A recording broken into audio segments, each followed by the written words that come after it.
বিশ্বনবী বলেন, আমি প্রতিদিন আল্লাহর কাছে 70 বারেরও বেশি তাওবা এবং ইস্তেগফার পড়ি। কতবারের বেশি? আমরা পড়ি কয়বার? যে নবীর কোনো গুনাহই নাই, আছে? কথা বলেন, কোনো গুনাহ নাই। গুনাহ না থাকার পরেও এই নবী প্রতিদিন তওবা ইস্তেগফার পড়ে কয়বার?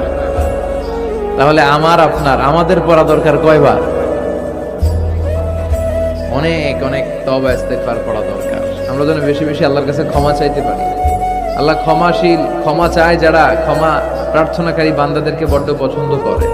আল্লাহ বলে, তোরা যদি পাপ না করতে আর ক্ষমা না চাইতি, তাহলে তোদেরকে ধ্বংস করে দিয়ে এই পৃথিবীতে আমি এমন এক জাতি তৈরি করতাম যারা সকালে পাপ করে দুপুরে মাফ চাইতো, দুপুরে পাপ করে রাতে মাফ চাইতো, আর আমি আল্লাহ মাফ করে দিয়ে খুশি হয়ে যেতাম।